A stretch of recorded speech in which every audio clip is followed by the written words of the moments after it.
अस्सलाम वालेकुम, welcome back to our YouTube channel. कैसे हैं आप सब? आई होप ठीक ठाक होंगे और हम भी बिल्कुल ठीक हैं। ठीक तो हैं लेकिन दुखी बहुत ज़्यादा हैं। हमने एक्चुअली एक दिन आतम ने जो है वीडियो बनाई थी तो उसमें थोड़े से हमारे प्रॉब्लम जो है वो डिस्कस किए थे। तो बहुत सारे हमारे जो व्यूअर्स हैं जो देखते हैं, जिनको जो पसंद करते हैं हमें, उन्होंने हमें बड़े कमेंट किए थे कि काइंडली आप लोग अपनी जो स्टोरी है वो शेयर करें। तो ये स्टोरी जो है, ये दुख हमारे साथ तो था ही, हम लोगों ने अभी तक किसी और के साथ शेयर नहीं किया था। हमारी फैमिली वाले जो हैं वो सिर्फ जानते हैं कि हमारे साथ कितना बड़ा मिसहैप हुआ था। तो आज आपके साथ ये भी शेयर करेंगे और ये सारी स्टोरी जो है वो आपको आतफ सुनाएंगे, क्योंकि हमारे घर का बहुत बड़ा मसला बना था और हमारी ज़िंदगी का ये सबसे बड़ा, मेरे ख्याल में, जो लॉस है ना अभी तक जो मैंने देखा है हमारी शादीशुदा ज़िंदगी में, ये सबसे बड़ा नुकसान है जिसकी अभी तक जिसका कोई अजाला नहीं हुआ है, ना इस मसले का कोई हल निकला है। अस्सलाम वालेकुम, वेलकम बैक हो गया। तो जैसे कि इंट्रो में बता दिया है, हमारे साथ जो हुआ था कि मैंने इंजीनियरिंग की, उसके बाद पाकिस्तान में धक्के खाए, 5-6 साल जॉब की। उसके बाद मुझे मौका मिला आउट ऑफ कंट्री जाने का। मैं आउट ऑफ कंट्री गया, वहाँ जाके मैंने अपनी हार्ड कोर अर्न मनी जो है ना, उसको मैंने जो है ना सेविंग की। कुछ सेविंग करके मैंने सोचा कि अपना एक घर हो जाएगा लाहौर शहर जैसे शहर के अंदर। तो मैंने जो है ना शादी से पहले प्लान किया कि अपना घर एक हो जाए। तो उस वक़्त मैंने घर प्लान करने के साथ मुझे सबसे अच्छी स्कीम, उस वक़्त बहरिया टाउन भी बहुत अच्छी स्कीम चल रही थी। तो बहरिया टाउन वाले थोड़े से उस वक़्त नोटोरियस जा रहे थे। तो ईडन हाउसिंग जो है ना, उनकी टाइमिंग बहुत ज़बरदस्त थी। उन्होंने दिखाया कि 5-6 प्लान जो है ना उनके बहुत सक्सेसफुली उन्होंने डिलीवर किए थे। तो किस्मत ख़राब थी हमारी, जाके जो है ना उन्होंने हमें झांसे दिखाए। ये बहुत, यानी कि मेरा प्लान था कि घर लेना ही है तो फिर लाहौर में लेना है, तो बिल्डर से कंस्ट्रक्ट करवा के ही दिखाएं। तो उन लोगों ने क्या किया कि उन्होंने कहा कि हम इंस्टॉलमेंट पे देंगे। इंस्टॉलमेंट का मुझे कोई एक्सपीरियंस नहीं था। फ़र्स्ट टाइम मैंने जो है ना इंस्टॉलमेंट पे घर लेने का सोचा, और सोचने के बाद जो है ना जो सिचुएशन हुई उसमें ये हुआ कि मैंने एक 5 मरले का डबल स्टोरी घर, जो जिसके अंदर 900 समथिंग का कवर्ड एरिया था, वो बुक कर दिया। बुक करने के साथ जो है ना वो उस वक़्त, जिस वक़्त मैंने बुक किया उसके बाद 6 महीने के बाद मेरी मंगनी हुई। मुझे याद है कि उस वक़्त मैंने घर पहले बुक कर दिया था। उसके अंदर ये जो है ना उसमें डिज़ाइन थे, एक ये डिज़ाइन था और एक ये डिज़ाइन था। मुझे ये वाला प्लान ए पसंद आया था। प्लान ए के अंदर जो है ना ऑप्शन 1 के अंदर जो है ना, ये देखें, इसमें इस तरह का इसका फर्स्ट फ्लोर था। फर्स्ट फ्लोर के अंदर 2 बेडरूम थे, टीवी लाउंज था, किचन था और सारी चीज़ें थी। ये ऑप्शन 2 थी और ये फ्लोर प्लान था पूरा कि कैसे किस तरीके से बनाना है। वो सारा जो है ना वो उन लोगों ने शेयर किया, बहुत ही यानी कि प्रोफेशनल तरीके के साथ शेयर करने के बाद जो है ना मैंने बुकिंग कर दी। मैं पाकिस्तान आया हुआ था स्पेशल इसी काम के लिए। पाकिस्तान आके मैंने बुकिंग की। बुकिंग जो है ना सारी स्टार्ट में, ये मेरी डेट थी जिस डेट को आके मैंने इनके साथ जो कंट्रैक्ट साइन किया है। कंट्रैक्ट साइन करने के बाद 1/8/2009 को मैंने कंट्रैक्ट साइन किया 3 साल का, कि 3 साल के अंदर जो है ना इन्होंने घर बना के देना है। ठीक है, सारी पेमेंट वगैरह होगी उसके बाद, यानी कि इन्होंने पूरा पेमेंट प्लान दिया मुझे। पेमेंट प्लान देने के बाद जो है ना मैंने इनको फ़र्स्ट इंस्टॉलमेंट जो काफ़ी हैवी थी, यानी कि 8 लाख के करीब पहली इंस्टॉलमेंट के साथ 4 लाख रुपया कोई स्टार्टिंग चार्जेस थे और बाकी चीज़ें थी, वो ले ली इन्होंने। 8 लाख 8.5 लाख के करीब फ़र्स्ट अमाउंट इन्होंने ले ली थी हमसे।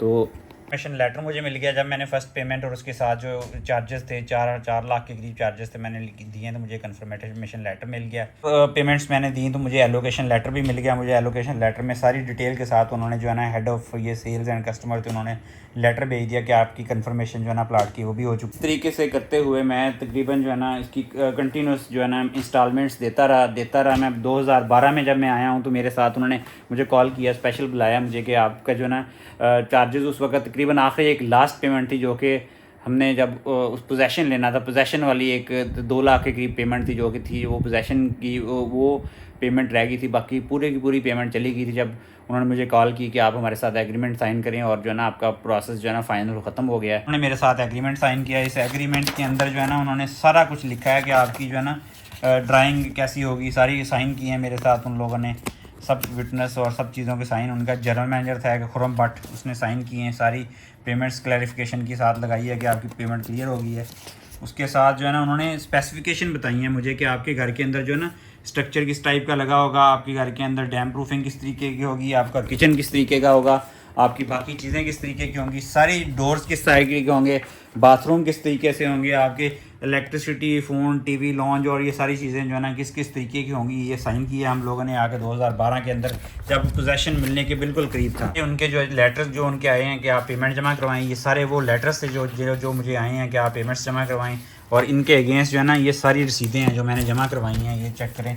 टिकटें लगा के उन लोगों ने जो है ना ये सारी मुझे पेमेंट्स की जो है ना मेरी सारी की सारी पेमेंट्स जो है ना ये मेरा ख्याल 12 या 36 के करीब जो है ना ये पेमेंट्स थी, 36 की 36 पेमेंट की, ये पूरी की पूरी जो है ना पेमेंट्स, ये हर पेमेंट जो है ना लाखों में पेमेंट्स थी ये वाली पेमेंट्स। और ये सारे डॉक्यूमेंट्स जो है ना मेरे पास पड़े हुए हैं जो उन लोगों ने भेजे कि आप भाई आपकी हर चीज़ रेडी है, हर चीज़ कंप्लीट थी। और कंप्लीट करने के बाद जो है ना उन लोगों ने सारे डॉक्यूमेंट्स मेरे पास पड़े हुए हैं, उनकी तरफ फाइलें, स्पेसिफिकेशनें, घर का डिज़ाइन, ड्राइंगों तक उन लोगों ने जो है ना ड्राइंगों तक मेरे साथ शेयर कर दी थी कि आपकी घर की ड्राइंग कैसी होगी, घर में मटेरियल ईंटें किस बट्टे की लगेंगी, टूटियाँ किस कंपनी की लगेंगी, लाइट्स किस जगह की लगेंगी, यहाँ तक उन्होंने डिटेल में बता के उसके बाद यकदम पता नहीं क्या हुआ, जो है ना उस वक़्त का जो इसका जो ओनर था डॉक्टर अमजद, अल्लाह उसको जहन्नम के आला दर्जों में रखे, वो मर गया, अभी कुत्ते की मौत मरा है वो। और मरने के बाद उस वक़्त का जो चीफ़ जस्टिस था वो इफ्तिखार चौधरी काना दजाल, उस बंदे का वो समधी था, उस बंदे ने इसको फुल प्रोटोकॉल दिया और ये बंदा पूरी की पूरी अमाउंट लेके ना उसके बाद रफू चक्कर हो गया। हम ईडन हाउसिंग के चक्कर लगाते जब आते पूरे के पूरे हमें सिचुएशन का पता चला कि भाई तकरीबन 10 से 12 हज़ार लोग जो है ना उनका कोई कई बिलियंस ऑफ पाकिस्तानी रुपीज़ उनका लेके ना ये बंदा भाग गया वहाँ से। हम लोग बेवकूफ़ इस तरीके से बनते रहे हैं कि ये जो भी बंदा जो मोस्टली इन स्कीमों के अंदर फॉरनर्स जो पाकिस्तानी ओवरसीज़ पाकिस्तानी थे वो अपनी, आपको पता है 1 साल के बाद हमें मिलती है कोई 2 हफ्ते की, किसी को 4 हफ्ते की छुट्टी मिलती है पाकिस्तान आने के लिए। और उस टाइम पे हम पाकिस्तान आते थे और आके अपनी छुट्टी जो है ना उसके अंदर जाके हम ईडन की जाते थे, ये ईडन वाले हमें लेके जाते थे एक ही जगह पे जाके प्लाटों के अंदर हमें बिठा देते थे कि ये वाले आपके प्लाट हैं, ये वाले आपके घर बनने वाले हैं यहाँ पे। वो सिस्टम इनका ये था कि वो एक ही बंदे को एक ही प्लाट जो है ना एक ही घर 10-15 बंदों को दिखा देते थे कि ये आपका ही है, घर रेडी हो रहा है, ये हो जाना है अभी। और हम लोग जो है ना बेवकूफ़ बन के पैसे देते रहे इनको।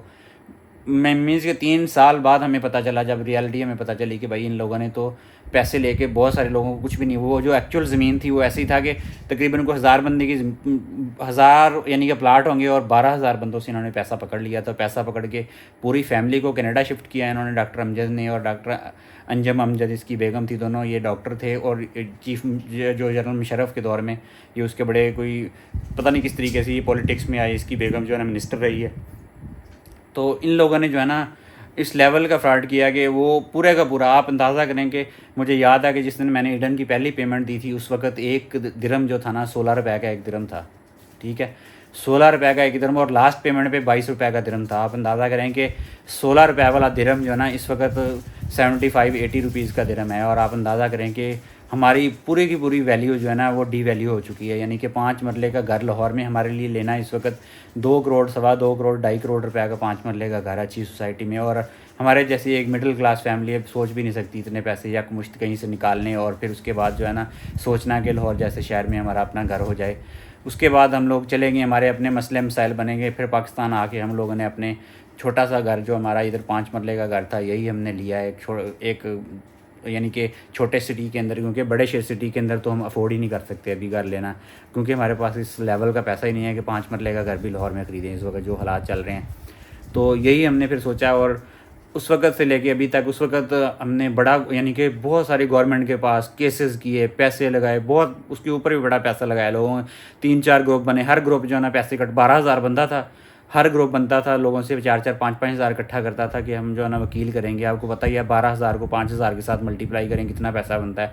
और हर ग्रुप का एक जो चीफ चूफ बनते थे वो बन के पैसे लेके निकल जाते थे और उसके बाद बंदों को दिखाई भी नहीं देते थे, या वो ईडन वालों से बार्गेन करके अपना कोई सेटिंग करके उसके बाद लोगों को नज़र भी नहीं आते थे। हम ओवरसीज़ से पाकिस्तान में आगे कुछ नहीं कर सकते थे, हमें ट्रस्ट करना पड़ता था इन लोगों के ऊपर, इनको पैसा देते कि आके जो है ना हमारे लिए कुछ करें। लेकिन एट द एंड ये हुआ कि अभी नैब वालों ने जो है ना, नैब वालों ने पकड़ा। और नैब वाले भी सिर्फ जो है ना ये अपना दिखाने के लिए कि हम लोग पैसे दे रहे हैं, वो सिर्फ उन लोगों को पैसे दे रहे हैं जिनके 4-4, 5-5, 6-6 लाख रुपया था, जिन लोगों ने प्लाट सिर्फ लिए थे, जो बड़े यानी कि जिनका पैसा ज़्यादा था। जैसे मैंने 5 मरले के डबल स्टोरी को कंस्ट्रक्शन करने के पैसे दिए थे। Double storey 900 950 square 980 square foot या 950 स्क्वायर फुट कवर्ड एरिया था, जिसका पैसे हमने पे किए थे।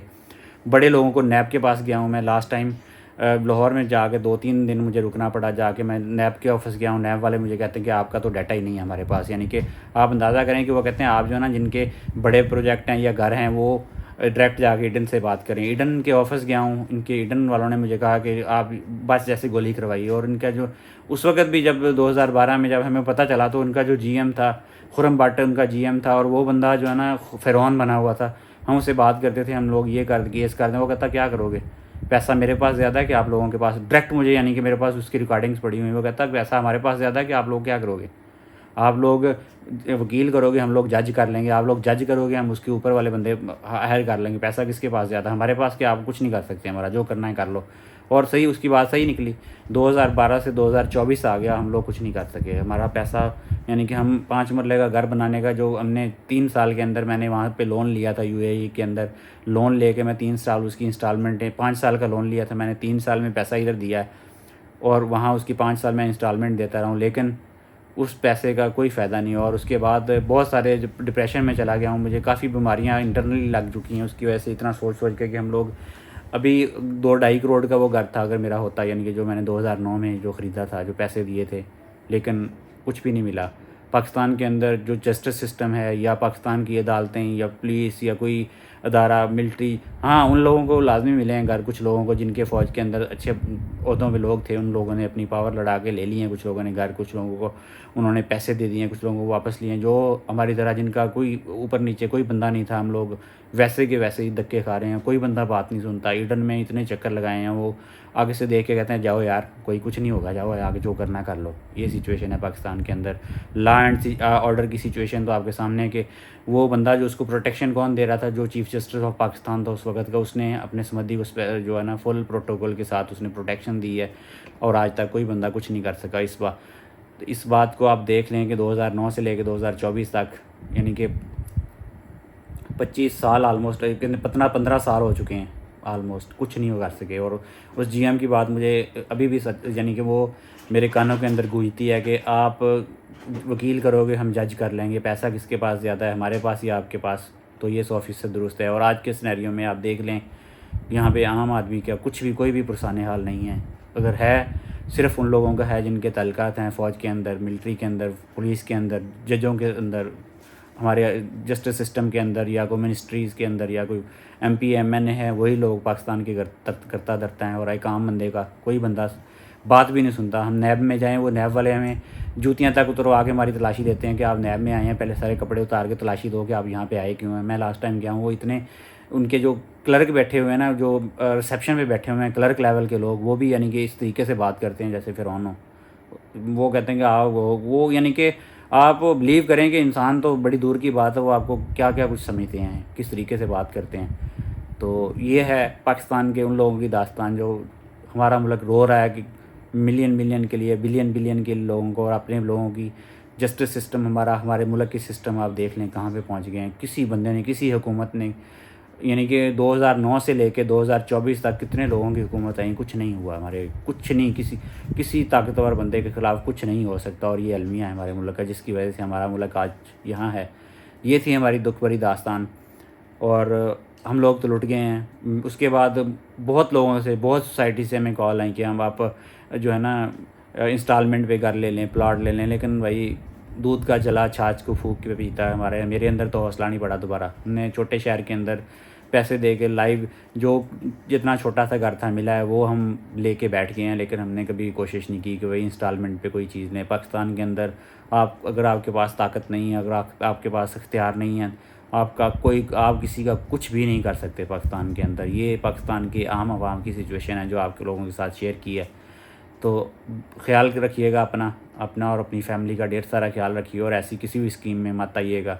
ये बैंक वाले, ये आजकल यानी कि जो सोसाइटीज़ है उसका भी हाल काफ़ी बुरा है, प्रॉपर्टी की कीमतें काफ़ी डाउन है। लेकिन आप ख्याल रखें, क्योंकि कोई भी बंदा आपको मक्खन मलाई लगा के आपको कहीं पे भी लूट सकता है, और आप कुछ भी नहीं कर सकते पाकिस्तान के सिस्टम में।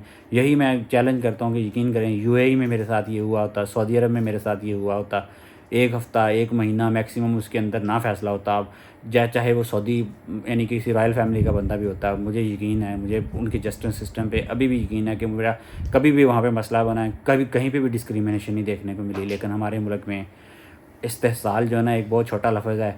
सिर्फ इस मुल्क में इज़्ज़त है, वैल्यू है, तो आपको पता ही है कौन कौन से अदारों की, कौन कौन से लोगों की वैल्यू है। उसके अलावा सब ढोर डंगर हैं, सब जानवरों से भी बदतर हैं। और जो आवाम हमारी जिस तरह की ज़िंदगी गुजार रही है आपके सामने, और कोई कुछ नहीं कर सकता किसी बंदे का। ये थी आज की वीडियो।